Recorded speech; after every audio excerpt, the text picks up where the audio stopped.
Some people spend a lifetime with someone and never truly know them. Tillie Rourden thought she knew her husband better than she knew herself. Then he died, and she found the map. It was tucked inside his old Bible, drawn by hand, leading deep into the Bitterroot Mountains. Tillie was 62 years old. She had buried her husband 3 weeks earlier, and now she was standing inside a frozen cabin she never knew existed, staring at rows of glass jars lining the walls. Each jar held a handwritten confession.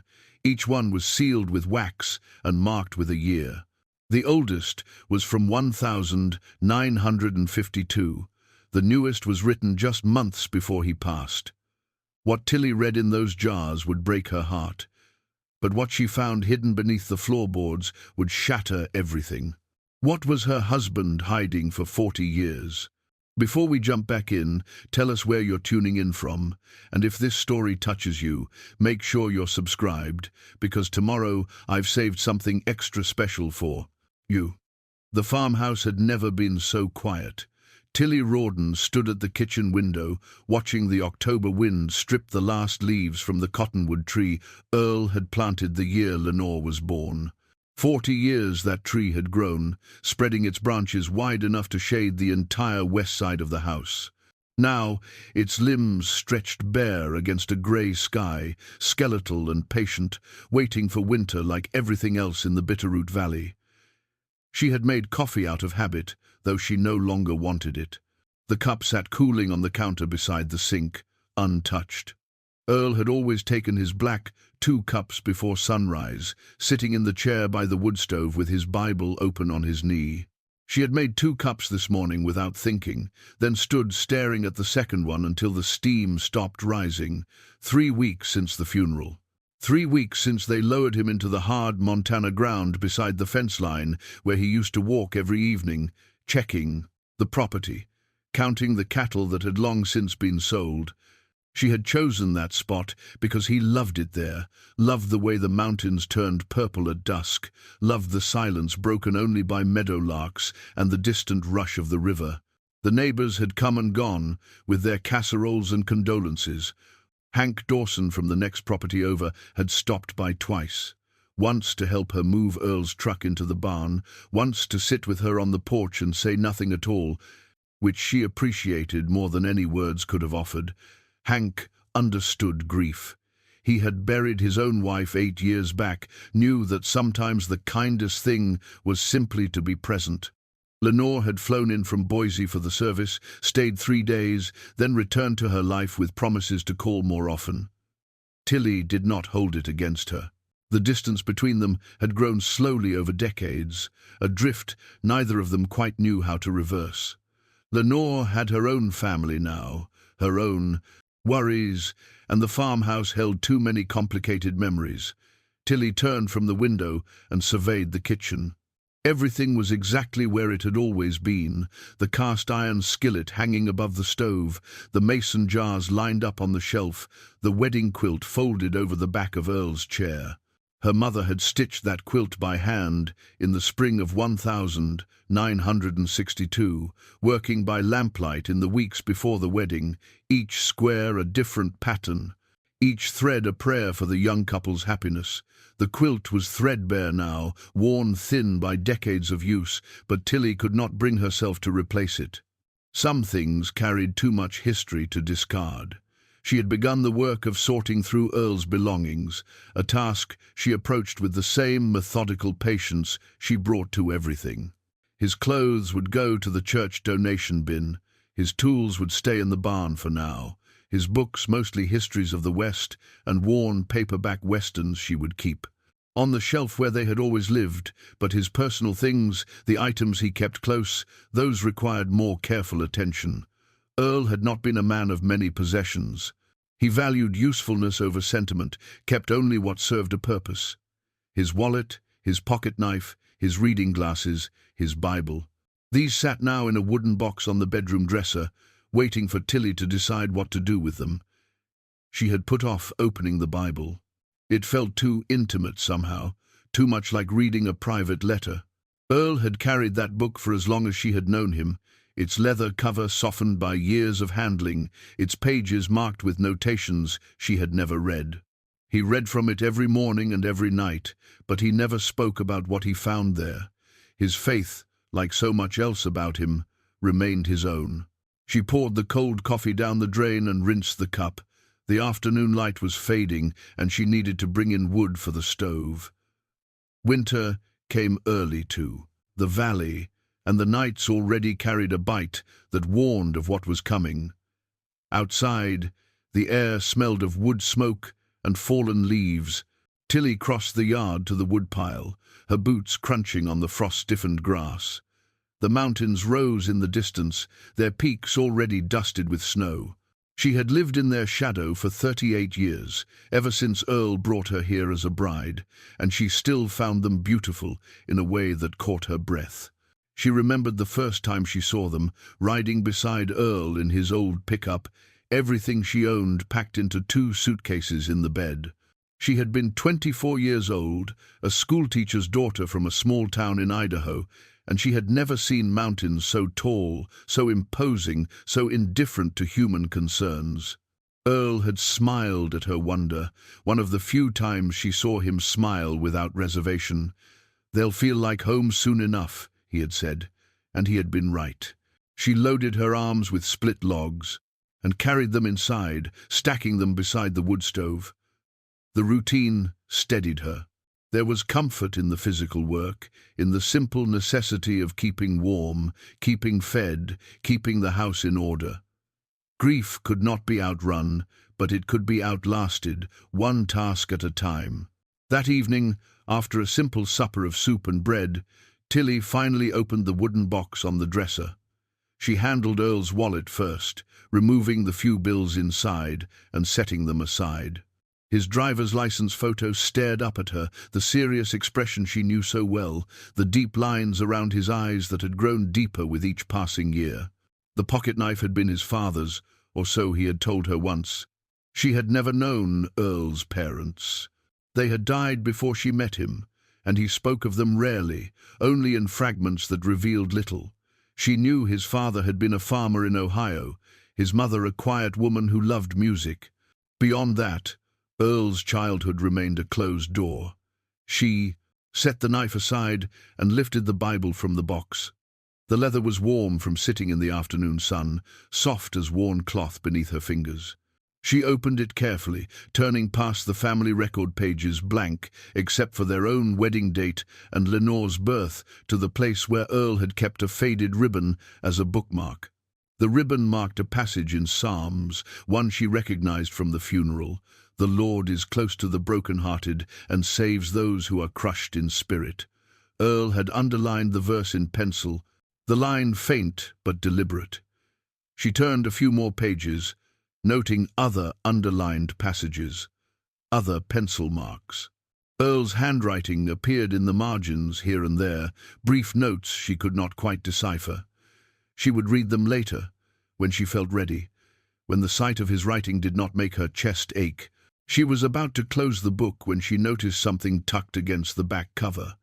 A piece of paper, folded small and wedged into the spine. Tillie pulled it free and unfolded it slowly. It was a map, hand-drawn on yellowed paper, the lines faded but still clear. She recognized Earl's careful draftsmanship in the precise marks, the labeled landmarks, the route traced in ink from a point marked Homestead up into the mountains. The path wound through terrain she knew only vaguely: Miller's Creek, the old logging road, the ridge above Shadow Lake. It ended at a small square labeled simply Cabin. At the bottom of the map, in Earl's unmistakable hand, was a note: "The place for hard truths. Forgive me." Tillie sat very still, the map trembling slightly in her hands. In 38 years of marriage, Earl had never mentioned a cabin in the mountains. She had never seen him draw a map. She had never heard him speak those words. The place for hard truths. Forgive me. Forgive him for what? She turned the map over, looking for more writing, more explanation. There was none. Just the route, the destination. And those 3 words that seemed to reach across death itself. The wood stove crackled. Outside, the wind picked up, rattling the windows in their frames. Tillie sat in the gathering dark, holding the map, feeling the foundations of her certainty begin to shift beneath her. She had known Earl for almost 4 decades. She had shared his bed, raised his daughter, weathered his silences, and celebrated his rare moments of warmth. She had accepted long ago that he was a private man, that certain parts of him would always remain closed to her. She had made her peace with that, loved him anyway, perhaps even because of it. But this map changed something. It suggested a secret deliberately kept, a place deliberately hidden, a truth deliberately withheld. It suggested that the man she had known was not quite the man she thought. Tillie folded the map and held it against her chest. The smart thing would be to set it aside, to let the dead keep their secrets. Earl had not shown her this map while he lived. Perhaps he had his reasons. Perhaps the kindest thing she could do was honor that silence. But the words would not leave her alone, the place for hard truths. Forgive me. She owed him nothing now. Whatever promises bound a wife to her husband, death had released her from them. She was free to walk away, to burn the map, to live out her remaining years in the comfortable certainty of the life she remembered. Or she could follow the map. She could find the cabin. She could learn what truths Earl had hidden there, what sins required forgiveness, what secrets he had carried to his grave. The choice was not difficult. It was not even really a choice at all. Tillie rose from the chair and crossed to the closet where Earl kept his old rucksack, the canvas bag he had brought home from the war and never used in all the years she knew him. It was sturdy, military issue, built to survive hard travel. She pulled it from the shelf and shook off the dust. Tomorrow, she would pack supplies. She would tell Hank Dawson she was going into the mountains for a few days. She would not explain why. And then she would follow her husband's map to wherever it led, to whatever waited there, to whatever hard truths she had been living alongside without knowing. The wind howled against the windows, and the first snow of the season began to fall. She did not sleep well that night. The bed felt too large without Earl beside her, the way it had felt every night since his passing. She had grown accustomed to the sound of his breathing, the warmth of his presence, the way he would sometimes reach for her hand in the darkness without waking. Now there was only silence and cold sheets and the endless space where he used to be. Her mind kept returning to the map, to those 3 words, "Forgive me." What could Earl have done that required such a plea? He had been a good man, a faithful husband, a hard worker. He had never raised his voice in anger, never lifted a hand against her or Lenore, never given her reason to doubt his character. But she thought of his silences now, the way he would sometimes stare at the mountains with an expression she could not read. She thought of the nights he could not sleep, when she would find him sitting in the kitchen at 3 in the morning, his Bible open, his face drawn. She had always assumed he was wrestling with ordinary demons, regret, doubt, the weight of mortality. Now she wondered if there was something more specific, more hidden. She remembered how he had been when they first met, back in 1962. He had come to her town looking for work, a quiet stranger, with sad eyes and strong hands. He had taken a job at the lumber mill and rented a room above the hardware store, keeping to himself. The other young men found him strange. Some of the older folks whispered that he must be running from something, the law, maybe, or a woman. Tillie had not cared about the whispers. She had seen something in Earl that others missed, a gentleness beneath the reserve. The way he helped old Mrs. Patterson carry her groceries without being asked, the way he gave his lunch to a stray dog, the way he stood apart from other men when they made crude jokes. She had fallen in love with him slowly, the way sensible women fall in love. He had courted her with careful patience, never presuming, never rushing. When he finally asked her to marry him, she said yes, without hesitation.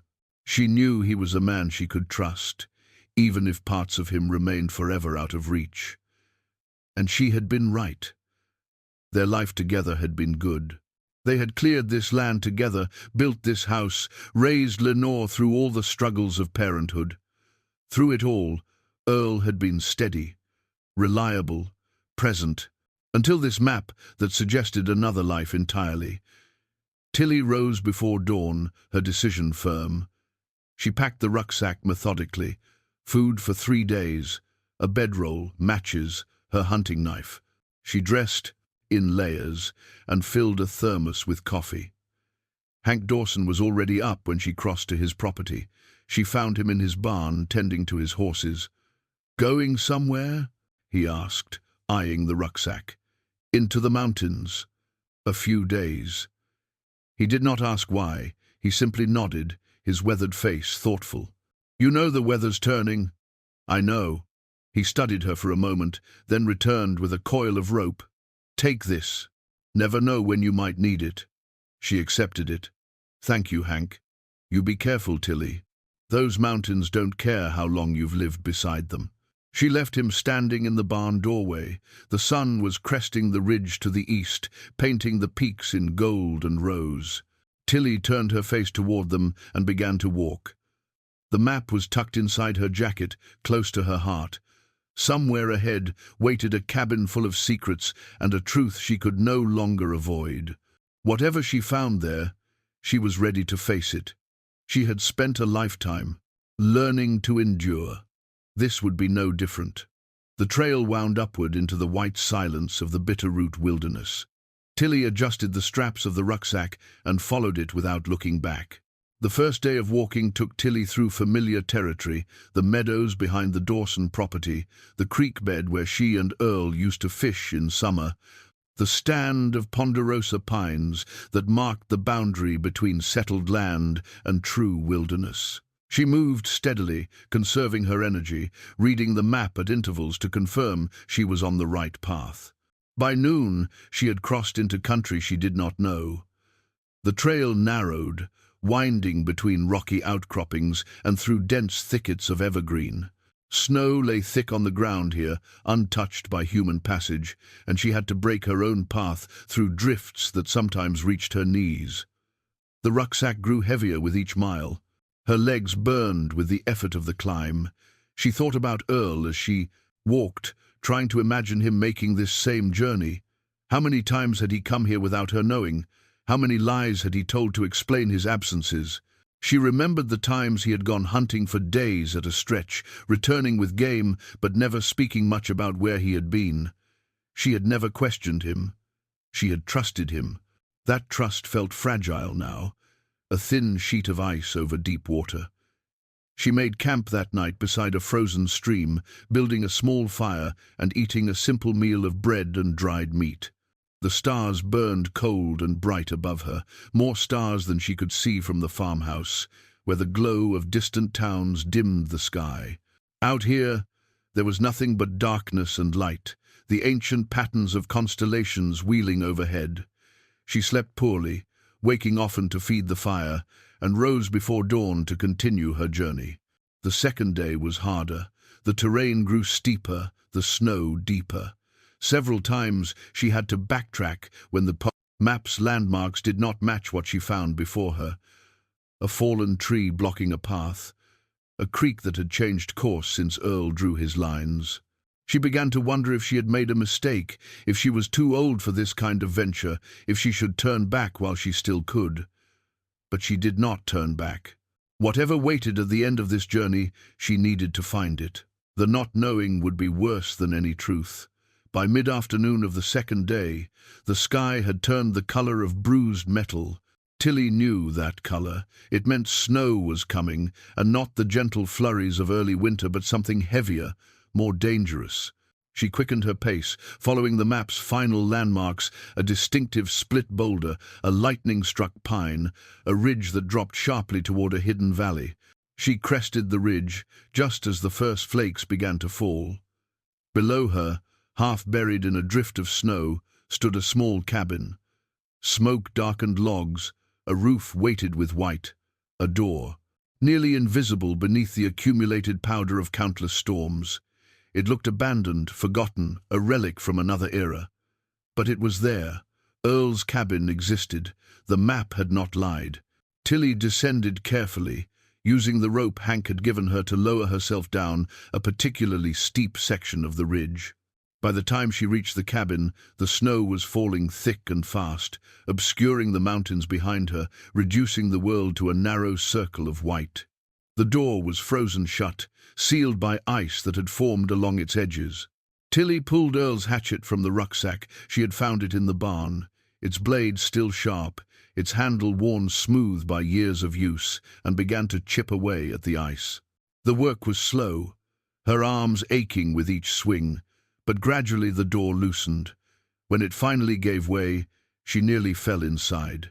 The cabin was dark, lit only by the grey light filtering through a single window crusted with frost. Tillie stood in the doorway, her breath fogging in the cold air, waiting for her eyes to adjust. The space was small, perhaps 12 feet square. A cot stood against one wall, covered in moth-eaten blankets. A wood stove occupied the center of the room, its pipe rising through the roof. A rough-hewn table sat beneath the window, flanked by a single chair. And along the opposite wall, arranged on crude wooden shelves, stood dozens of glass jars. Tillie moved closer, her boots creaking on the frozen floorboards. Each jar contained folded papers, sealed with red wax at the top. Each jar was labeled with a year, written in Earl's careful hand on strips of faded tape. The years marched forward, jar after jar, decade after decade, ending with one marked with the current year. Tillie reached out and touched the oldest jar. The glass was cold beneath her fingers, cold as the grave. These were Earl's confessions. She understood that now without being told. Whatever he could not say aloud, whatever he could not share with her or anyone else, he had written down and sealed away in this place. 40 years of secrets preserved in glass and wax, waiting for someone to find them, waiting for her. The wind outside rose to a howl.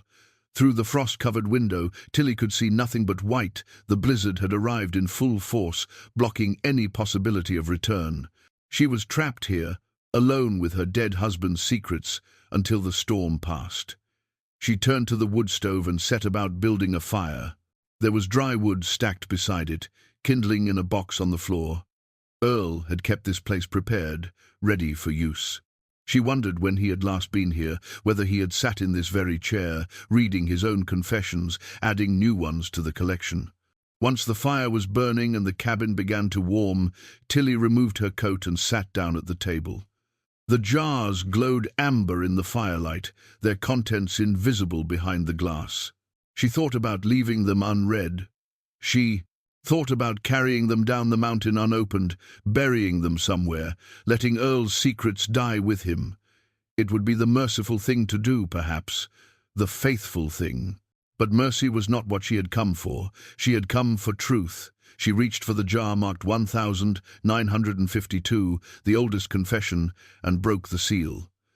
The paper inside was brittle, yellowed with age. She unfolded it carefully, holding it close to the fire's light. Earl's handwriting filled the page, younger than she had known it, less steady, the letters crowded together as if he had been writing in haste or fear. She began to read. The confession was dated March 1952. Earl wrote of Korea, of a village his unit had been ordered to hold, of fighting that lasted 3 days without sleep. He wrote of a young Korean woman who had tried to flee the village with her child, caught in crossfire. He wrote of holding her as she died, of the child crying in the snow, of the moment when a shell struck nearby, and he could not find the child again. "I looked for hours," Earl had written. "I dug through the rubble with my bare hands. I never found her. I never knew if she lived or died. I tell myself she must have been rescued by someone else, taken to safety. But I do not know. I will never know. And I cannot speak of this to anyone, not even to God. The words will not come. So I write them here, where no one will ever read them, where they can stay buried like that child in the snow." Tillie set the paper down. Her hands were trembling. She had known Earl served in Korea, knew he had seen combat, but he had never spoken of it in any detail. He had returned from the war and closed that door behind him, and she had respected his silence. Now she understood what that silence had cost him. The fire crackled, the wind screamed, and Tillie sat alone in the frozen cabin, reading her husband's confession by the light of flames, beginning to understand the man she had loved and lost. She set the first confession aside and stared at the rows of jars still waiting on the shelves. So many years, so many secrets, each one sealed away in glass and wax, each one carrying a piece of Earl that she had never known. Part of her wanted to stop, to burn the cabin to the ground and walk away. What good could come from knowing Earl was dead? These confessions could not change that. They could not bring him back, could not give them the conversations they should have had. But she had built her life on a foundation she thought was solid. Now she needed to see the cracks, to understand what had been beneath her feet all along. Outside, the blizzard showed no signs of stopping. There was nowhere to go, nothing to do but wait and read. She reached for the next jar, the one marked 1953, and broke the seal. The 1953 confession was shorter than the first, the handwriting more controlled. Earl wrote about coming home from the war, about the strangeness of walking through ordinary American streets after what he had seen. He wrote about taking a job on a farm in Pennsylvania, about the family who hired him, about the daughter who smiled at him across the dinner table. Her name was Anna. Earl described her carefully, as if afraid to write too much dark hair, gentle eyes, a laugh that made him forget, for a moment, the things he was trying to forget. They began meeting in secret, walking by the river in the evenings, talking about nothing and everything. He fell in love with her, or thought he did. She fell in love with him, and then she told him she was pregnant. Earl's confession here grew halting, the sentences broken by cross-outs and false starts. He wrote about panic, about shame, about the weight of responsibility pressing down on him before he was ready to bear it. He wrote about Anna's father discovering their secret, about the fury and the threats, about being told to leave and never return. "I should have stayed," Earl wrote. "I should have married her. I should have been a man. But I was 23 years old and still carrying the war inside me, and I did not know how to be anything but afraid. So I ran. I left her there with a child growing inside her, and I ran west as fast as I could go. I have never forgiven myself. I never will." Tillie read the words a second time, her chest tight. Earl had loved someone before her. Earl had fathered a child before Lenore. Everything she thought she knew about their beginning was built on ground he had never shown her. She turned to the next jar, 1954, hoping for something lighter. Instead, she found more weight. Earl wrote about receiving a letter forwarded through several addresses, catching up with him in Wyoming. Anna had died in childbirth. The baby, a boy, had survived and been taken in by her parents. Earl's name was not on the birth certificate. He was not welcome to contact them. He was not welcome at the funeral. "I killed her," Earl wrote, the words jagged on the page. "As surely as if I had pulled a trigger, if I had stayed, if I had married her, if I had been there when the baby came, maybe she would have lived. Maybe she needed me, and I was not there. I will carry this until I die." Tillie set the confession down and pressed her hands against her eyes.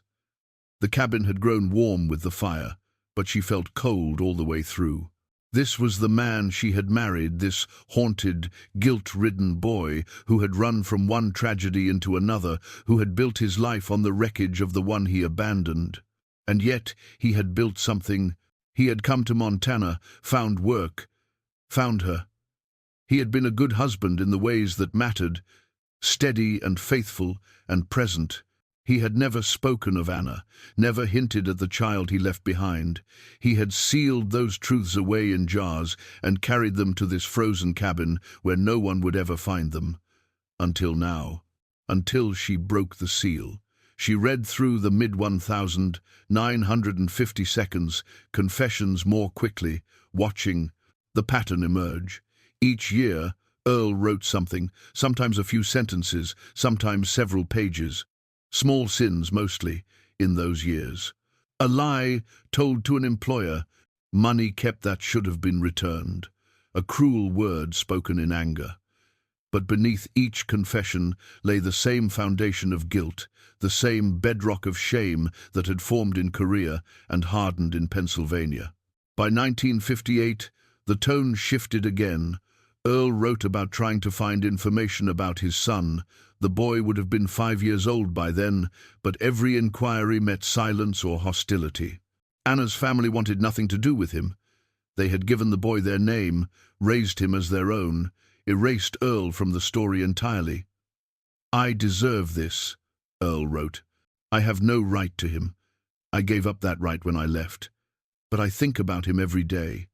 I wonder what he looks like, whether he has my eyes or hers. I wonder if he will ever know I existed. I wonder if he would hate me if he knew." Tillie realized. She was weeping. The tears came without warning, sliding down her cheeks and dropping onto the rough wood of the table. She wept for Earl, for the burden he had carried alone. She wept for Anna, the woman who died bringing Earl's child into the world. She wept for the boy who grew up without knowing his father. And somewhere beneath the grief, she felt the first stirrings of anger. Earl had kept all of this from her. 38 years of marriage, and he had never trusted her with the truth. Did he think she would have loved him less? Did he think she would have left? She would not have left. She knew that with certainty. She had loved Earl for who he was, not for who he pretended to be. If he had told her about Anna, about the child, about the guilt that gnawed at him, she would have understood. She would have helped him carry it. That was what marriage meant. But he had never given her the chance. He had chosen silence instead, chosen to bear his weight alone, chosen to protect her from truths she had every right to know. The fire popped, sending up a shower of sparks. Outside, the wind had settled into a steady moan, the blizzard finding its rhythm. Tillie wiped her eyes and looked at the jars still waiting on the shelf. The 1,960 seconds, the 1,970 seconds, the 1,980 seconds. Decades of secrets still to uncover. She was not sure she could bear it all tonight. The weight was already pressing down on her, heavy as the snow on the cabin roof. But she could not stop now. She had come too far, learned too much. The only way forward was through. She reached for the jar marked 1962, the year they met, and held it in her hands. Whatever was written inside would change how she remembered their courtship, their wedding, the early years of their marriage. It would rewrite the story she had told herself for almost 4 decades. The glass was cold, smooth, unremarkable, just a canning jar, the kind her own mother had used for preserves. But inside lay words that could shatter everything. Tillie thought about the day Earl had first spoken to her, really spoken, beyond the polite greetings exchanged in town. She had been walking home from the schoolhouse where she taught, her arms full of books, when he appeared beside her and offered to carry them. His hands had been rough from work, his eyes tired, but he had smiled at her, a small smile that seemed to cost him something. She had thought then that he was simply shy.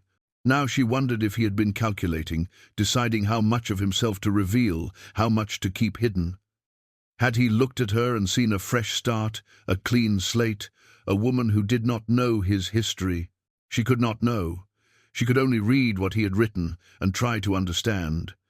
She broke the seal and unfolded the confession. The 1,962 confession began differently than the others. Instead of guilt and shame, Earl wrote about hope fragile, cautious hope that he hardly dared to name. "I have met someone," he wrote. "Her name is Matilda, though everyone calls her Tillie. She teaches at the school in town and wears her hair pinned up and laughs at my poor attempts at conversation. I do not deserve her. I do not deserve anyone. But when I am with her, I feel like I might become someone better than I have been." Tillie pressed her hand against her mouth. She remembered those early days, the careful courtship, the way Earl had seemed to approach her like a man approaching a wild animal, slowly, gently, afraid of scaring her away. She had found it endearing. Now, she understood it differently. He had been afraid of scaring himself. The confession continued. Earl wrote about his decision to tell Tillie the truth, to confess everything before they went any further.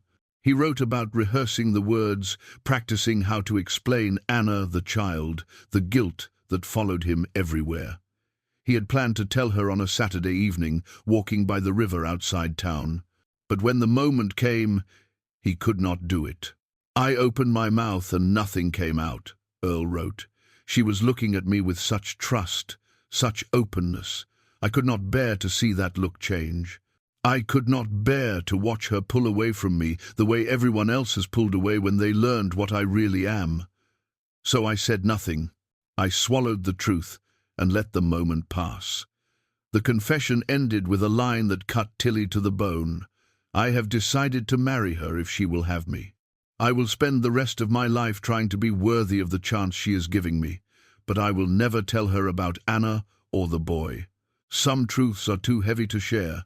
Tillie set the paper down. Her hands were shaking. All those years, all those decades of partnership and trust, and Earl had been carrying this weight alone, never letting her help, never giving her the choice. She thought about what she would have done if he had told her. Would she have married him anyway? She wanted to believe she would have, but she could not know for certain. She had been young in 1962, full of romantic ideals about marriage and family. Learning that the man she loved had abandoned a pregnant woman might have changed things. It might have changed everything, but she would never know, because Earl had made the choice for her. He had decided she could not handle the truth, and so he had hidden it. Was that love, she wondered, or was it cowardice? Was he protecting her or protecting himself? Perhaps both. Perhaps love and cowardice were not so different after all. She moved through the rest of the 1,960 seconds more slowly now, reading each confession with new eyes. Earl wrote about their wedding, about Lenore's birth, about the daily work of building a life in the Bitterroot Valley. Beneath the surface narrative of contentment ran a current of anxiety. He was always watching, always waiting for the past to catch up with him. In 1965, he wrote about a stranger who came through town asking questions, a man from Pennsylvania looking for someone named Earl who had worked on a farm there years ago. Earl had hidden in the barn until the man left. The stranger never returned, but Earl's sleep grew worse after that. He began having dreams about Anna, about the child, about being found and exposed. "I cannot escape what I have done," he wrote. "I cannot outrun my own guilt. It lives inside me like a second heartbeat, always present, always reminding me of who I really am." Tillie had known Earl had trouble sleeping. She remembered the nights she woke to find his side of the bed empty, the nights she heard him moving through the house in the darkness. She had attributed it to the war, to ordinary stress, to the restlessness that seemed to afflict so many men of his generation. Now she understood it was something more specific, more personal. The 1,968 confession brought her to tears again. Lenore was 6 years old that year, and Earl wrote about watching her play in the yard, her dark hair catching the sunlight, her laughter ringing across the property. "She looks like him," Earl wrote, "like the boy I left behind. Same eyes, same smile, same way of tilting her head when she is thinking. I watch her, and I see 2 children, the one I have and the one I abandoned. I love her more than I knew it was possible to love anything. But I cannot escape the knowledge that somewhere in Pennsylvania there is a boy who has no father, a boy I was too cowardly to claim." Tillie thought about Lenore, about the distance that had grown between her daughter and Earl over the years. Lenore had always felt that her father held something back, that he watched her with an emotion she could not name. She had interpreted it as disappointment, as coldness, as a lack of love. Now Tillie saw it for what it was: guilt, grief, the terrible weight of comparison. Earl had loved Lenore. Tillie knew that without question. But he had loved her with a broken heart, a heart that was always looking over its shoulder at the child he had left behind. No wonder Lenore had felt something missing. There had been something missing, a piece of Earl that remained forever in Pennsylvania, forever lost. The blizzard continued outside, the snow piling higher against the cabin walls. Tillie rose from the table and added more wood to the fire, moving stiffly after sitting so long. Her body ached, but the ache in her chest was worse. She looked at the remaining jars, the 1,970 seconds, 1,980 seconds, 1,990 seconds, and beyond, more decades, more secrets, more truths that Earl had carried alone. She was not sure how much more she could take tonight, but she was also not sure she could stop. The cabin felt different now, heavy with the weight of revelation. Earl had sat in this same chair, written at this same table, sealed his confessions in these same jars. He had done it for 40 years, coming here in secret, adding to his collection of guilt, then returning to the farmhouse as if nothing had changed. All that time, Tillie had been waiting for him, trusting him, loving him without knowing who he really was. She reached for the jar marked 1978, the year Lenore turned 16. The year everything began to change between them. Before she opened it, she paused, holding the jar in both hands like a prayer. She thought about calling Lenore, about telling her daughter what she had found. But the phones did not reach this far into the mountains. And besides, what would she say? Your father had another child. Your father carried guilt like a stone around his neck. Your father loved you, but his love was complicated by grief you never knew existed. Those conversations would come later, when she returned home, when she had read everything, when she understood the full shape of Earl's hidden life. For now, she was alone with the truth, and she had to face it alone. She broke the seal on the 1,978 jar and began to read. The 1,978 confession was the longest Tillie had read so far. Earl's handwriting had changed then steadier, more measured, the script of a man who had grown into middle age. But the guilt remained as raw as ever. Lenore turned 16 today, Earl began. We had a small party. Tillie baked a cake. The Dawsons came over. Lenore pretended to be embarrassed by the attention the way teenage girls do. She blew out her candles and made a wish she would not tell us, and I stood there watching her with my heart in my throat. Earl went on to describe the party in detail. The way Lenore laughed when Hank Dawson told one of his terrible jokes. The way she helped her mother clear the dishes afterward. The way she hugged him before going to bed and said, "Thanks, Dad." Just 2 words, but they had meant everything to him. I cannot look at her without seeing him, Earl wrote. The boy in Pennsylvania would be 25 years old now. A man. He might have children of his own. He might be a father, and I would know nothing about it. I have missed his whole life. I chose to miss. The confession took a darker turn. Earl wrote about the distance growing between himself and Lenore, about the way she looked at him sometimes with confusion or frustration. She wanted more from him, more affection, more words, more presence, and he did not know how to give it. Every time he tried to be close to her, the guilt rose up and choked him. He felt like a fraud, playing at fatherhood, while another child existed somewhere without him. Tillie says, "I am too hard on the girl," Earl wrote. She says Lenore needs me to open up, to talk to her, to let her in. But how can I open up when everything inside me is poison? How can I let her in when she does not know the truth about who I am? Tillie remembered those years vividly. Lenore had been a difficult teenager, not rebellious exactly, but sharp-tongued and impatient, quick to point out inconsistencies and slow to forgive. She had accused Earl of coldness more than once, of caring more about the farm than about her, of being physically present but emotionally absent. Tillie had always defended Earl.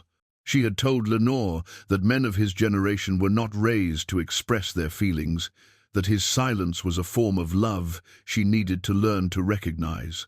But now she saw the truth. Earl's silence was not cultural conditioning, it was deliberate concealment. He held himself back from Lenore because he was afraid of what would happen if he got too close. The next several jars continued the pattern. Through the 1,980 seconds, Earl tracked Lenore's life from a careful distance, her graduation, her brief time at college, her decision to drop out and marry a man named Peter, whom Earl did not entirely trust. He attended the wedding, gave a toast, smiled for the photographs, but inside he was tormented. She looked so beautiful, Earl wrote about the wedding, so full of hope. I wanted to tell her how proud I was, and I cannot find the key. Tillie had been at that wedding too. She remembered Earl's toast, brief, formal, vaguely congratulatory. She had wished he had said more, shown more. But she had not pressed him. She had accepted his limitations the way she accepted the weather, as something beyond her control. Now she understood that his limitations were not fixed. They were chosen. Earl had built walls around himself brick by brick, year by year, and he had never let anyone help him tear them down. The 1,985 jar contained something different, a receipt. Tillie unfolded it and found a bill from a private investigator in Missoula, someone Earl had hired to track down information about his son. The report attached was brief and disappointing. The investigator had found records of the birth in Pennsylvania, had located the town where Anna's family lived, but had been unable to confirm any current information about the boy. The trail had gone cold somewhere in the early 1,970 seconds when the family moved and left no forwarding address. Earl's confession that year was brief. I tried to find him. I failed. Perhaps it is what I deserve. He had tried other times too, Tillie discovered. There were more receipts scattered through the jars, other investigators, other dead ends, other failures. Each time Earl came close to finding his son, something blocked the way. Each time he recorded his disappointment in careful, measured words that barely concealed his desperation. By the 1,990 seconds, Earl seemed to have given up the search. His confessions became less frequent, shorter, more resigned. He wrote about growing old, about watching his body fail, about the strange peace that came from accepting he would never find the child he had lost. He wrote about Tillie, about how much he loved her, about the gratitude he felt for every day they shared. She is the best thing that ever happened to me. Earl wrote in 1994, I do not deserve her, I never did, but I have tried every day to be worthy of her love. I hope, when I am gone, she will remember the man I tried to be, rather than the man I was. Tillie closed her eyes and let the tears fall. She had known Earl loved her. She had felt it in his touch, seen it in his eyes, heard it in the few words he offered, but she had never known the depth of his gratitude, the ferocity of his devotion, the terror he felt at the thought of losing her. He had been afraid, all those years, afraid she would discover the truth, afraid she would leave, afraid his past would destroy his present. And so he had hidden everything, sealed it in jars, carried it to this frozen cabin where no one would ever find it. Until now. Until she broke the seals and read the words he could never say aloud. The fire had burned low. Tillie added more wood and sat back down, wrapping the thin blanket from the cot around her shoulders. The blizzard continued outside, the wind rattling the cabin walls. She had no idea what time it was, no sense of how long she had been reading. There were still more jars to open, the 2000s, the 2010 seconds, and one marked with the current year, Earl's final confession, written just months before his death. She was not ready for that one yet. She needed to work up to it, to approach it slowly, to prepare herself for whatever truth waited inside. She reached for the next jar in sequence and continued to read. The hours passed slowly in the frozen cabin. Outside, the blizzard showed no signs of weakening. Tillie worked her way through jar after jar, watching Earl's life unfold in reverse. Not the life she had known, but the hidden life that ran beneath it like an underground river, shaping the landscape without ever breaking the surface. Each confession added another layer to her understanding. Each secret revealed made the man she had loved both stranger and more familiar. She began to see Earl not as a mystery to be solved, but as a human being to be understood, flawed, frightened, doing the best he could with the burden he carried. It did not make the secrets easier to bear, but it made them comprehensible at least. It made Earl human. She reached for the 2001 jar and noticed her hands were steadier now, her breathing calmer. The shock of the first confessions had faded into something more like sadness, deep and quiet, the kind that settles into your bones and stays. Behind the jars, tucked into the shadows of the lowest shelf, Tillie found something she had not noticed before, a bundle of envelopes tied with faded twine. She pulled them free and examined them by firelight. Each envelope was addressed the same way. My son. No name, no address, no stamps. They had never been mailed. They had been written, sealed, and stored here alongside the confessions, as if Earl had been preparing for a conversation that never happened. Tillie counted them. 23 letters in all, spanning years from the mid-1960s to just a few years ago. She untied the twine and opened the first one, handling the yellowed paper with care. The letter was dated 1967. Earl's handwriting was younger then, less controlled, the words crowding together with an urgency that bordered on desperation. Dear son, he began, I do not know if you will ever read this. I do not know your name or where you are. I do not even know if you are alive. But I need to write to you anyway, to speak to you across all the miles and years that separate us. The letter went on for 3 pages. Earl wrote about the day the boy was born, about Anna, about the choice he made to leave and never return. He wrote about his shame and guilt, about the nights he lay awake thinking of the child he abandoned, about the prayers he offered that went unanswered. I was a coward, Earl wrote. I was afraid of responsibility, afraid of being a father, afraid of failing you the way I had failed everyone else. So I ran, and running was the worst thing I have ever done. I think about you every day, I wonder, who you have become. I hope I pray that you have found a good life despite my absence. The letter closed with a simple line, I love you, son. I always have. I always will. Even if you never know it. Tillie set the letter down and pressed her hands against her eyes.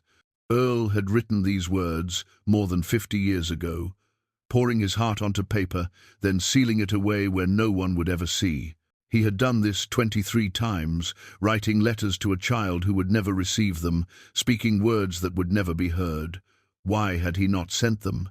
Tillie could guess. He had no address. He feared rejection. He could not bear the thought of his son reading these words and feeling nothing but anger. But she also wondered if there was something else at work, a deeper fear, a fear of actually finding what he was looking for. As long as the boy remained abstract, unknown, Earl could imagine him happy, successful, unburdened by his father's absence. But if he reached out and discovered the truth, if he learned that his son hated him, or worse, did not care at all, that would destroy him. Better to keep the letters sealed, better to write the words and never send them, better to carry the hope of possible reconciliation than the certainty of rejection. Tillie read through several more letters, each one more heartbreaking than the last. In 1975, Earl wrote about Lenore's first day of kindergarten, describing how he had stood at the edge of the schoolyard, watching her run toward the building, and how he had thought of another child, starting school somewhere else, without a father to watch him go. In 1982, he wrote about a dream he had his son appearing at the farmhouse door, a grown man now, asking Earl why he had left.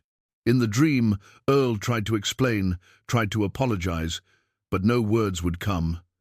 He woke up crying, and Tillie had found him in the kitchen, staring at nothing, refusing to say what was wrong. Tillie remembered that night. She had assumed Earl was thinking about the war, about the ghosts that sometimes seemed to follow him. She had held him and said nothing, letting him work through whatever darkness had caught him. She had not known, could not have known, that the darkness had a name, a face, a sun he could not reach. In 1998, Earl wrote a letter that was different from the others. Instead of apologizing, he offered advice, guidance, for a life he had never witnessed, lessons he hoped might somehow reach the boy he had lost. "Work hard," Earl wrote. "Be honest. Treat people fairly, even when they don't deserve it. Love your wife completely, if you're lucky enough to find one. And if you ever have children, be there for them. Be present. Do not make my mistakes." The letter ended with a promise. "If I ever find you, I will tell you all of this in person. Until then, I carry you with me. Always." Tillie set the letters aside and looked at the remaining jars. She was close to the end. Now the final years, the final confessions. She could see the jar marked with the current year sitting at the end of the row, waiting for her. But first, she needed to understand something else. She scanned the shelves, looking for any other hidden items, any other secrets Earl might have tucked away. Her hand found a small wooden box behind the jars on the top shelf, wedged into a corner she had not noticed before. She pulled it free and examined it. The box was plain, unvarnished, with a simple brass latch. Inside, she found photographs. The first was a picture of Anna, the woman Earl had loved before Tillie, the woman who had died giving birth to his child. She was young in the photograph, maybe 20, with dark hair and a gentle smile that reminded Tillie painfully of Lenore. The second photograph showed Anna holding a baby, a newborn wrapped in a pale blanket, eyes closed, tiny fists curled against its chest. On the back, someone had written, "Thomas, 3 days old, Thomas." Earl's son had a name. Tillie held the photograph and stared at the infant's face, trying to see Earl in those tiny features, trying to imagine the man this child had become. Thomas would be in his 60s now, older than Lenore, older than Tillie had been when she married Earl. He could be a grandfather by now. He could have lived an entire life without ever knowing who his father was. Or he could know. He could have searched, the way Earl had searched, and found only dead ends and silence. Tillie tucked the photographs back into the box and set it aside. She would need to process what she had found, to think about what it meant, to decide what to do with this knowledge. But first, she needed to finish reading. She needed to understand the full shape of Earl's hidden life before she could decide how to carry it forward. She reached for the jar marked with the current year Earl's final confession and held it in her hands. This was it. The end of the story. Whatever truth Earl had saved for last, it waited inside this glass. She broke the seal and began to read. The paper was newer than the others, the ink still dark and sharp. Earl had written this just months ago, when his health was failing and his time was running short. His handwriting showed the tremor of age, but the words were clear, deliberate, chosen with care. This was his last message to whoever might find this place. This was his final truth. Tillie took a steadying breath and continued reading. Earl's final confession began with an apology. "Tillie, if you are reading this, then I am gone, and you have found my cabin, my jars, my secrets. I am sorry. I am sorry I never told you. I am sorry I was too afraid. I am sorry I let my fear control our life together. You deserved better." Tillie's eyes blurred with tears, but she kept reading. Earl wrote about his final years, about watching his body fail, about the strange clarity that came with knowing the end was near. He wrote about the decision he made finally, after decades of searching and failing to stop hiding. 2 years ago, Earl wrote, something happened that changed everything. A letter arrived at our farmhouse, forwarded from an old address I had used decades ago. It was from a man named Thomas Crane, who said he was my son. Tillie's breath caught in her chest. 2 years ago. Earl had known for 2 years that his son had found him. He had known, and he had never said a word. The confession continued. Earl described the letter, the shock of reading it, the flood of emotions that nearly overwhelmed him. Thomas had spent years searching for his biological father, tracking down records, following leads that went cold again and again. He had finally found Earl through a genealogy database, matching DNA samples that confirmed what Thomas had long suspected. I did not know how to respond, Earl wrote. I sat with his letter for 3 weeks, reading it over and over, trying to find the courage to write back. When I finally did, I told him everything, the truth about Anna, about why I left, about the guilt I had carried for 60 years. I expected him to hate me. I expected anger, accusations, rejection. Instead, he wrote back with grace I did not deserve. Thomas had forgiven him. Not easily, not completely, but enough to begin a correspondence. For 2 years, they had exchanged letters, learning about each other's lives, building a connection that should have been built decades earlier. I never told you, Earl wrote, because I did not know how. Every time I tried to bring it up, the words stuck in my throat. How could I explain to you that I had a son I never mentioned, that we had been writing letters for months, that I had met him just once in a cafe in Missoula while you thought I was at a doctor's appointment? Tillie set the paper down. Her hands were shaking. Earl had met his son. He had sat across from Thomas in a cafe, looked into the eyes of the child he abandoned, and never told her. She did not know how to feel. Betrayed, yes, another secret, another lie, but also relieved somehow that Earl had found the reconciliation he sought before he died, that Thomas had forgiven him, that the story did not end in silence and regret. She picked up the confession and continued reading. Earl described the meeting in careful detail. Thomas was 60 years old, a retired schoolteacher who lived in Pennsylvania with his wife and 2 grown children.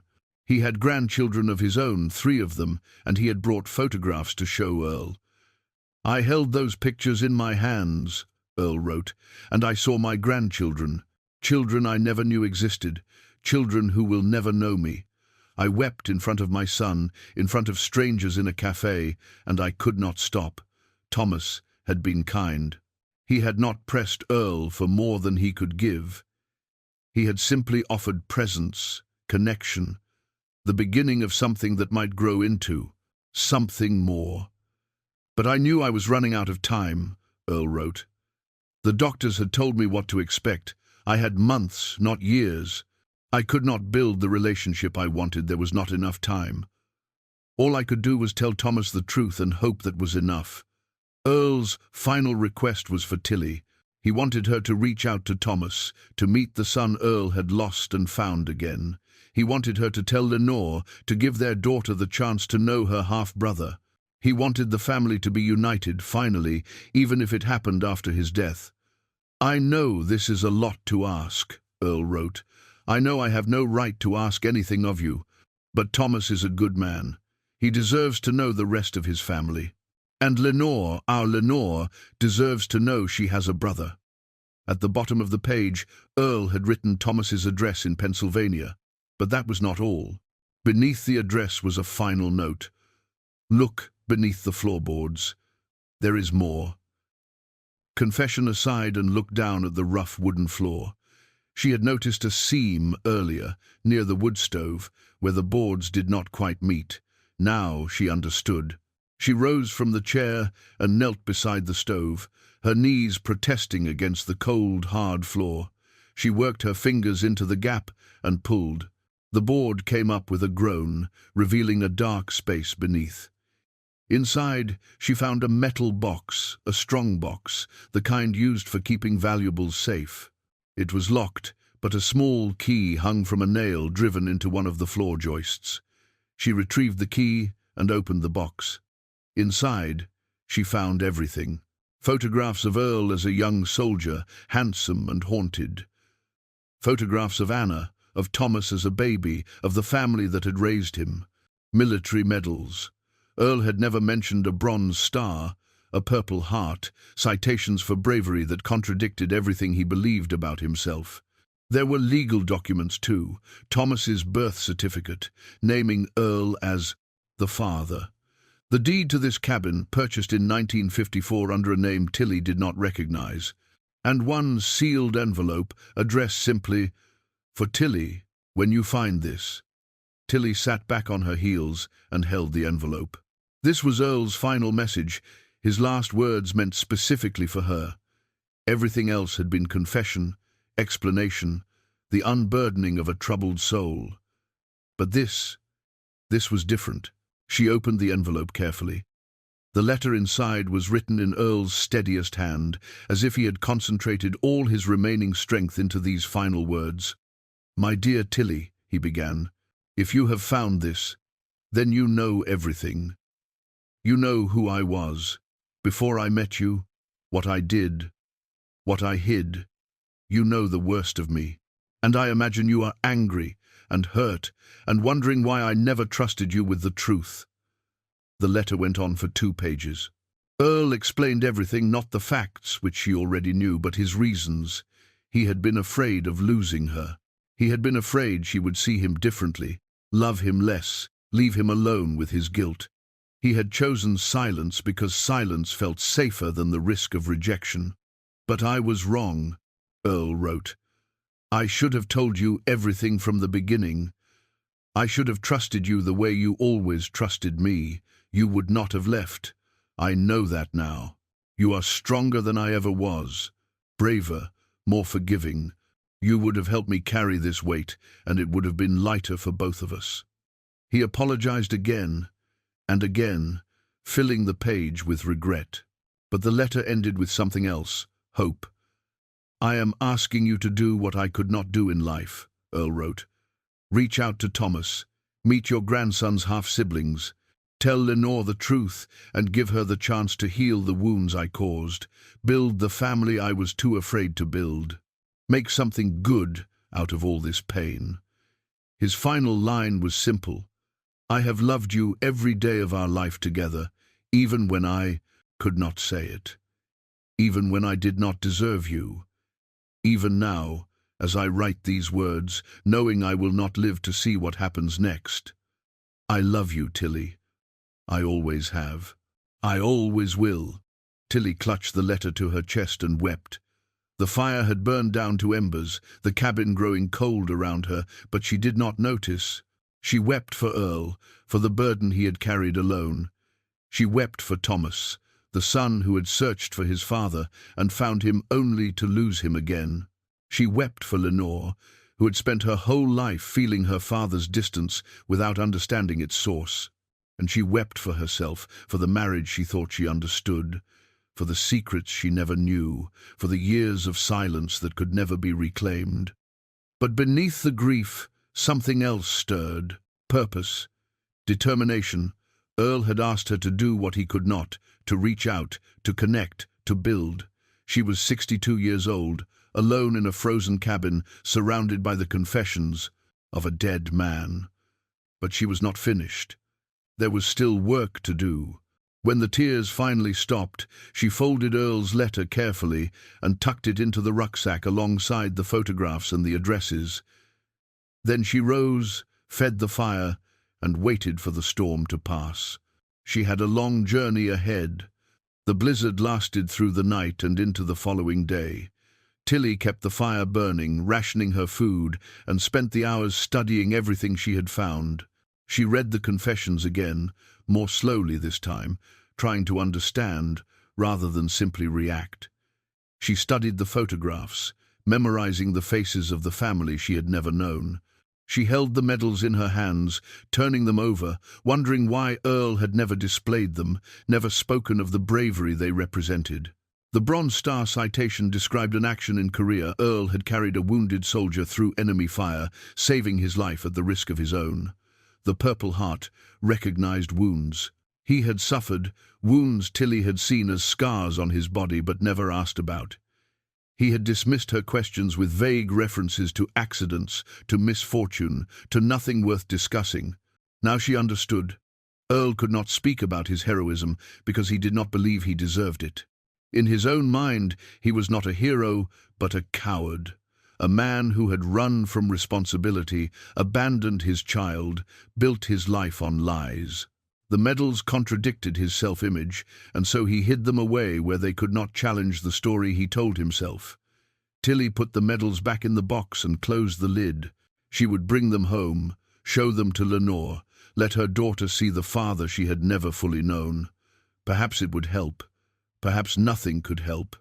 But she had to try. By afternoon of the second day, the storm began to weaken. The wind dropped from a howl to a murmur, and patches of blue appeared between the clouds. Tillie prepared to leave, packing the metal box into Earl's rucksack alongside the most important jars, the first confession, the final confession, the letters to Thomas that had never been sent. She could not carry everything. The cabin held 40 years of confessions, too heavy to transport down the mountain. She would have to return someday, or find a way to bring it all down, or simply leave it here where Earl had left it. For now, she took what mattered most, and left the rest. The descent was harder than the climb. The fresh snow had buried the trail, and she had to navigate by memory and compass, following Earl's brass instrument through a landscape transformed by white. Her legs ached, her back protested, and more than once she had to stop and rest against a tree, catching her breath in the thin mountain air. But she did not stop for long. She had work to do, calls to make, a family to rebuild. Every step brought her closer to the valley, to the farmhouse, to the telephone that would connect her to the world she had left behind. She thought about Thomas as she walked. She tried to imagine him a 60-year-old man, retired from teaching, living in Pennsylvania with the family he had built. What had his life been like, growing up without knowing his father? Had he felt the absence the way Lenore had felt Earl's distance? Had he wondered, all those years, who had left him, and why? And now he had found the answer. He had tracked Earl down, reached out, received the apology he had waited his whole life to hear. But it had come too late for a real relationship, too late for the years of connection they should have had. All Thomas had was a handful of letters and one meeting in a cafe, the pieces of a puzzle that could never be fully assembled. Tillie wondered what she would say to him. How do you introduce yourself to a stepson you never knew existed? How do you explain decades of ignorance, years of living beside a man who never mentioned his name? She would figure it out. She had to. By evening, she reached the lower slopes of the mountain, where the snow thinned and the trail became clearer. She could see smoke rising from Hank Dawson's chimney in the distance, a thin grey column against the darkening sky. Home was close now. Just a few more miles. She made camp one last time, building a small fire in a sheltered hollow, eating the last of her food. The stars emerged overhead, cold and bright, the same stars she had watched from the cabin 2 nights ago. So much had changed since then. She was not the same woman who had climbed this mountain. She would never be that woman again. In the morning, she completed her descent. Hank saw her coming and walked out to meet her, his face creased with worry that softened into relief when he saw she was unharmed. "Thought the storm might have caught you bad," he said. "It caught me, but I found what I was looking for."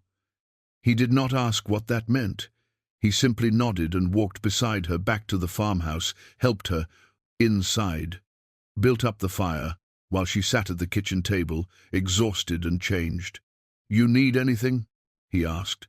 "Time," she said, "and maybe some coffee."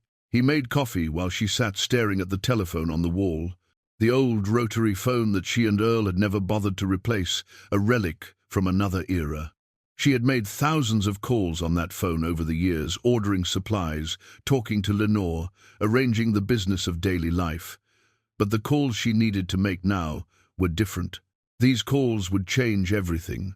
She waited until Hank left, until she was alone in the farmhouse with only the crackle of the fire and the ticking of the clock for company. Then she rose from the table, crossed to the telephone, and lifted the receiver. Lenore first. Her daughter deserved to know before anyone else. She dialed the number from memory, her fingers finding the familiar pattern on the rotary dial. The phone rang once, twice, 3 times. Then Lenore answered, her voice guarded, distant, the voice she had used with Tillie since the funeral. "Hello? Lenore, it's your mother."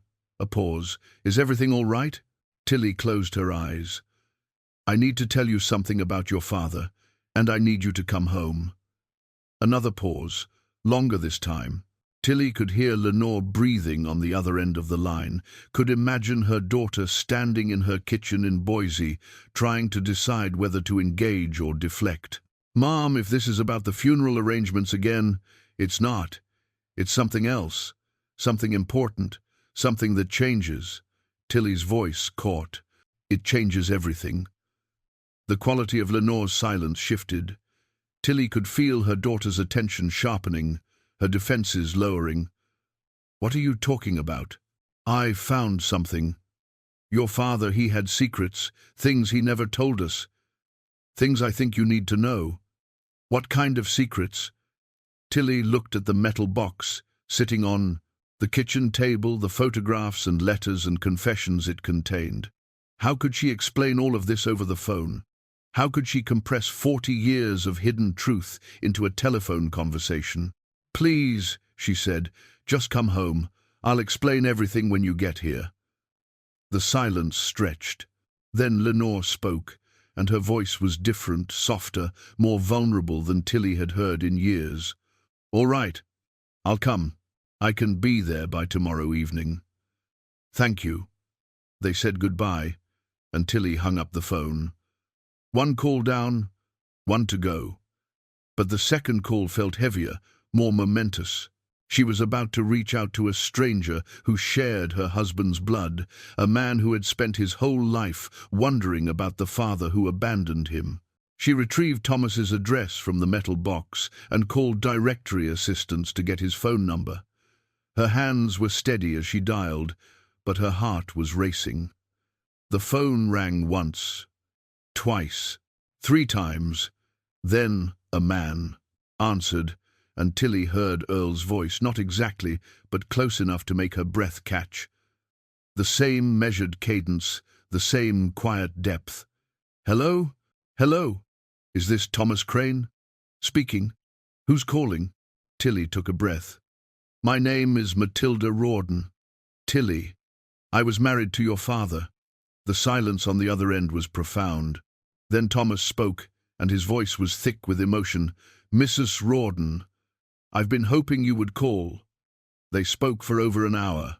Thomas told her about his search for Earl, about the decades of wondering, about the day he finally found his father's name in a genealogy database.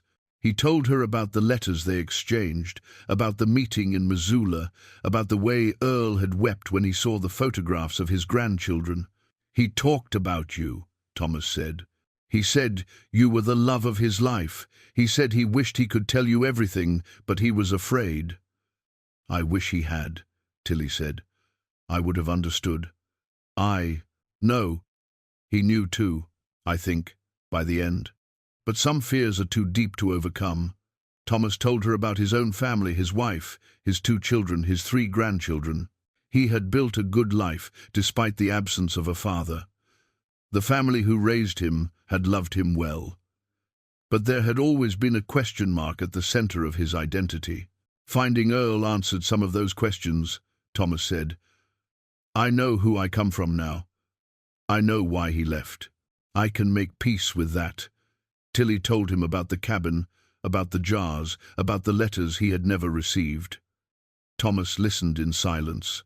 "He never stopped thinking about you," Tillie said. "Every year he wrote to you, even though he never sent the letters. You were always with him." Thomas's voice was thick when he responded. "I'd like to read those letters someday. They belong to you as much as they belong to him. Before they hung up, Tillie extended the invitation Earl had asked her to make.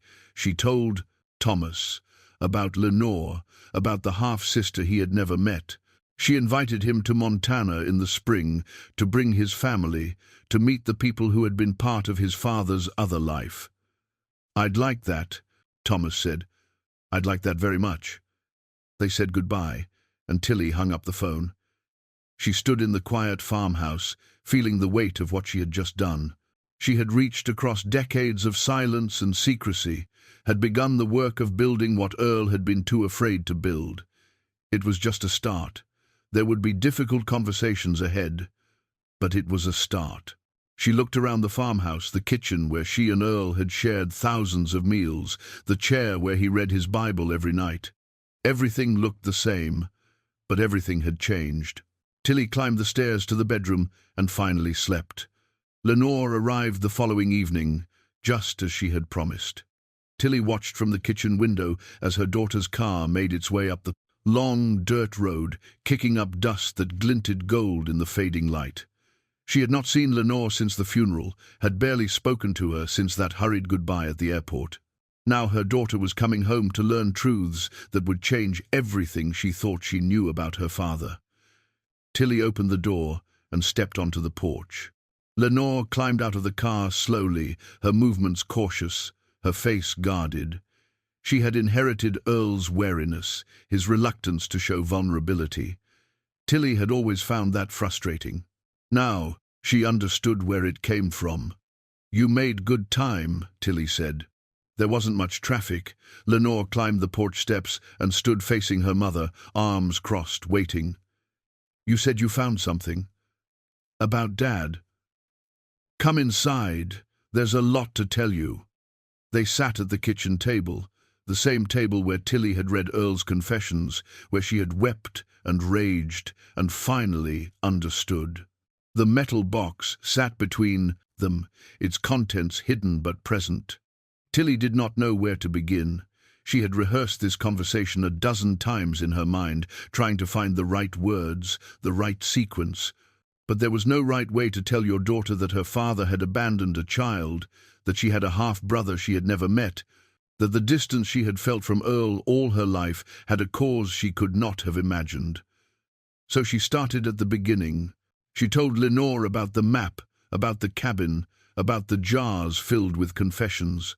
She described the journey into the mountains, the blizzard that trapped her inside, the long hours reading by firelight as the truth unfolded page by page. Lenore listened in silence, her expression shifting from skepticism to confusion to something that looked like pain. When Tillie described the confession about Anna, about the child Earl had left behind, Lenore's face went pale. "He had another child," Lenore said, "before me. A son. His name is Thomas. He's 60 years old now. He found your father 2 years ago, and they wrote letters back and forth. They even met once, in Missoula. Dad never told us. He never told me either. I found out from his confessions." Tillie opened the metal box and showed Lenore the photographs. Anna as a young woman, Thomas as a baby, the family Earl had left behind. She showed her the medals, the citations, the evidence of a heroism Earl had never mentioned. She showed her the letters addressed to "my son," the decades of apology that had never been sent. Lenore held the letters in her hands, turning them over, not opening them. Her eyes were bright with tears she would not let fall. "Why didn't he tell us?" she asked. "All those years, all that silence, why?" "He was afraid," Tillie said. "He was afraid we would see him differently. Afraid we would love him less. Afraid we would leave. I would never have left. He was my father." "I know. I told him that, in my heart, every day of our marriage. But he couldn't hear it. His guilt was too loud." Lenore set the letters down and pressed her palms against her eyes. When she looked up again, her face was different, softer, more open than Tillie had seen in years. "I spent my whole childhood thinking he didn't love me," Lenore said. "I thought he was disappointed in me, or cold, or just not interested. But it wasn't about me at all, was it?" "No, it was never about you. He loved you, Lenore." He wrote about you in his confessions, about how much you meant to him, about how watching you grow up was both a joy and a torment. He saw Thomas in you, the child he had lost, and it broke his heart every time. Lenore was crying now, tears sliding down her cheeks unchecked. Tillie reached across the table and took her daughter's hand. "I wish he had told me," Lenore whispered. "I wish I had known. I know. I wish he had told us both. But he couldn't. And now we have to decide what to do with what he left behind." Tillie told her about the phone call with Thomas, about the invitation she had extended. She told her that Thomas had accepted, that he was planning to come to Montana in the spring with his family. She watched her daughter's face as she processed this information, the existence of a brother, of nieces and nephews and grandnieces and grandnephews she had never known. "He wants to meet us?" Lenore asked. "He does. He wants to know his father's other family. And I think we should let him." Lenore sat in silence for a long moment, staring at the photographs spread across the table. Her father's face looked back at her from decades past, young, haunted, carrying secrets she was only now beginning to understand. "I don't know what to feel," Lenore said finally. "I'm angry at him for lying. I'm sad that he suffered alone. I'm relieved, I think, that it wasn't my fault, that the distance between us had a reason. All of those things can be true at once," Tillie said. "Grief is complicated. Love is complicated. Your father was complicated. We can hold all of that together." Lenore nodded slowly, and for the first time in years, she let her mother hold her hand. The winter months passed slowly, filled with difficult conversations and tentative reconciliation. Lenore stayed at the farmhouse for a week after that first night, reading through the confessions, studying the photographs, asking questions Tillie could not always answer. They talked about Earl in ways they had never talked before, not as the silent, distant father Lenore remembered, but as the complicated, wounded man he had truly been. Tillie and Thomas continued their correspondence, exchanging letters that grew longer and more personal with each exchange. He sent photographs of his family, his wife Margaret, his son David and daughter Ellen, his grandchildren who looked nothing and everything like Earl. She sent him copies of the confessions, the letters to "my son" that Earl had never mailed, the story of a father he had barely known. Spring came late to the Bitterroot Valley that year. The snow lingered on the peaks long after the valley floor had thawed, and the creek behind the farmhouse ran high with meltwater. Tillie watched the cottonwood tree outside her window unfurl its leaves, green and new, and thought about the family that would soon arrive. Thomas had written to confirm the visit. He was bringing his wife, his 2 children, and all 3 grandchildren. They would stay at a hotel in town but spend their days at the farmhouse, getting to know the people who had been part of Earl's other life. Lenore had agreed to come too, driving up from Boise with her husband Peter, who had heard the whole story and supported her through it. She was nervous. Tillie could tell, nervous about meeting a brother she had never known, nervous about confronting the truth of her father's hidden life. But she was willing. That was enough. The day arrived on a Saturday in late May. Tillie woke early and prepared the house, setting out food and photographs, arranging chairs in the living room. She wore the dress she had worn to Earl's funeral, not out of mourning, but because it felt like a way to include him in what was about to happen. Lenore arrived first, her car pulling up just after noon.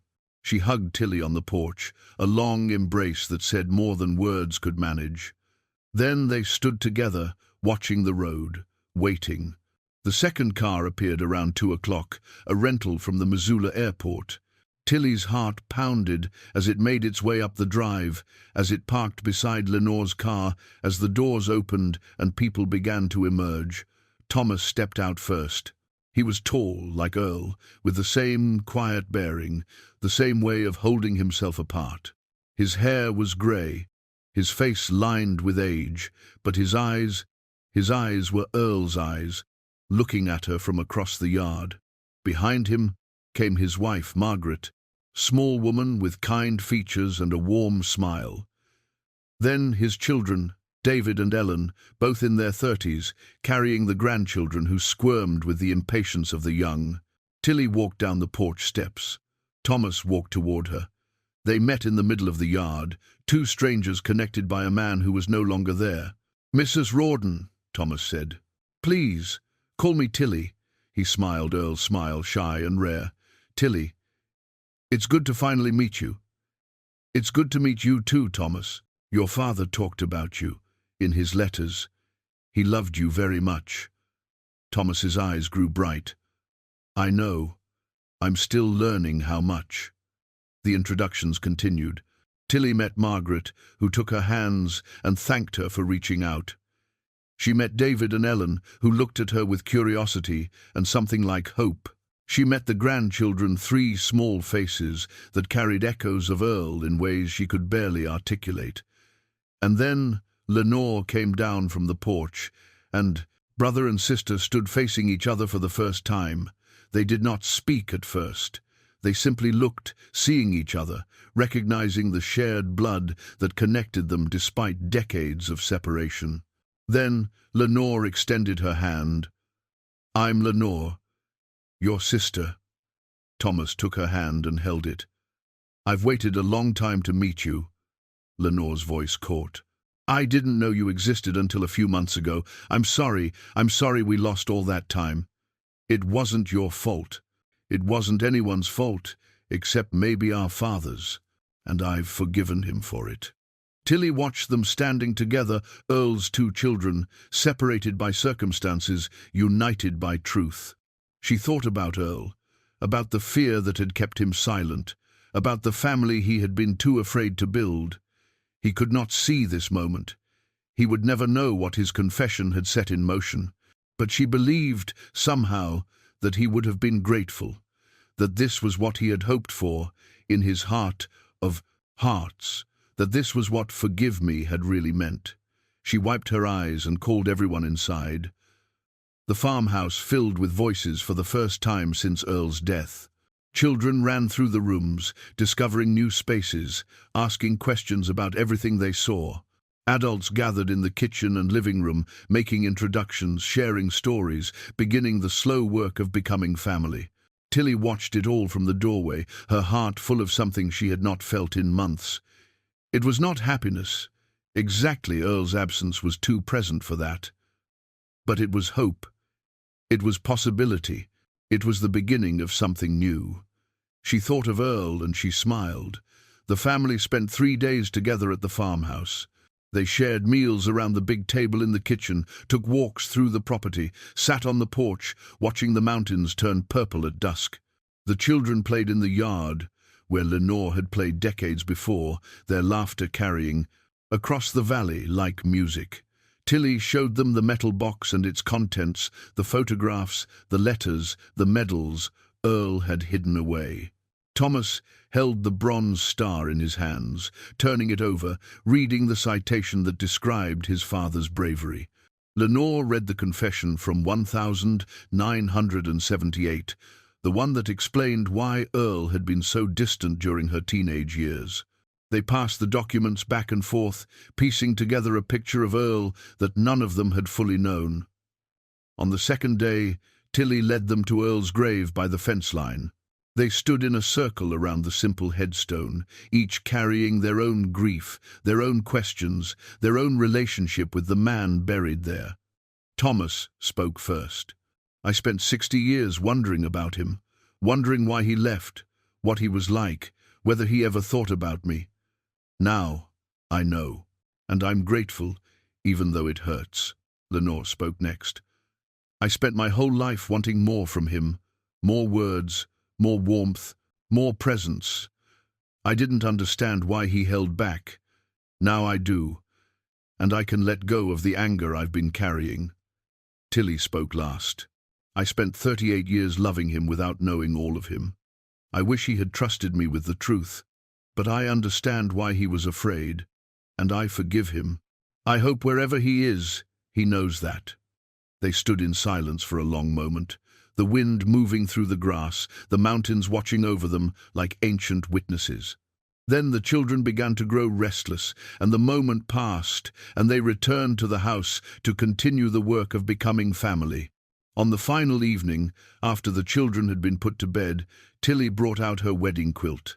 It was threadbare now, worn thin by decades of use, but she had been working on it all winter, adding new patches cut from Earl's old shirts, mending the torn seams, reinforcing the weakest spots. She spread it across the table for everyone to see. "My mother made this for my wedding," she explained. "Each square was a different pattern, each thread a prayer for our happiness. Earl and I slept under this quilt every night of our marriage. It's the most precious thing I own." She pointed to the new patches, the ones she had added. "These came from Earl's shirts. I wanted to include him somehow, to make him part of something that would last beyond his death. And I wanted to include all of you, too." From a basket beside her chair, she produced more fabric scraps she had collected from each branch of the family. A piece from one of Thomas's handkerchiefs, a square from the hem of Lenore's dress, small offerings from the grandchildren, bits of clothing that would become part of the quilt's growing story. "I'd like to add these," Tillie said, "if you're willing, so the quilt can represent all of us the family Earl was too afraid to build, finally brought together."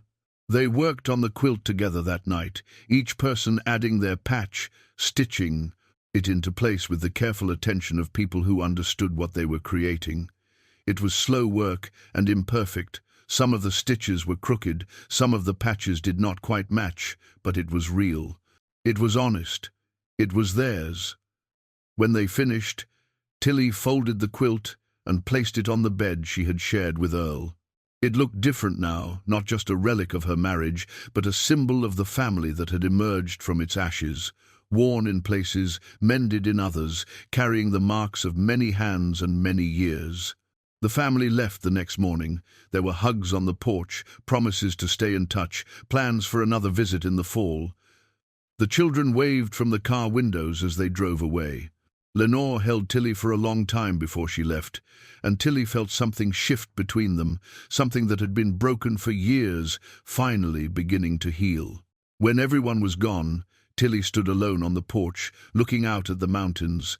The cottonwood tree rustled in the breeze, its leaves catching the morning light. The farmhouse was quiet behind her, but it no longer felt empty. It felt like a place where something important had happened, a place where secrets had been revealed and families had been made. She thought about Earl, about the confessions he had sealed in jars, about the fear that had kept him silent for so long. He had been wrong to hide the truth, but he had also been human, flawed, frightened, doing the best he could with the burden he carried. She could hold both of those truths at once. She walked inside and sat down in Earl's chair by the wood stove. The Bible was still there, on the table beside it, the ribbon marking the passage from Psalms. She opened it and read the words he had underlined. "The Lord is close to the broken-hearted and saves those who are crushed in spirit." She closed the Bible and held it against her chest. "I found them, Earl," she whispered to the empty room. "I found your truth. And I made something good out of it." Outside, the sound of laughter still seemed to echo across the valley. Her family, together at last, carrying forward what Earl had left behind. The mountains stood watch in the distance, snow-capped and eternal, indifferent to the small dramas of human life. But Tillie did not feel small. She felt part of something larger, a story that stretched backward through generations and forward into an uncertain but promising future. She rose from the chair, walked to the window, and looked out at the land she and Earl had built together. It was a good life. It had always been a good life. And now, finally, it was complete.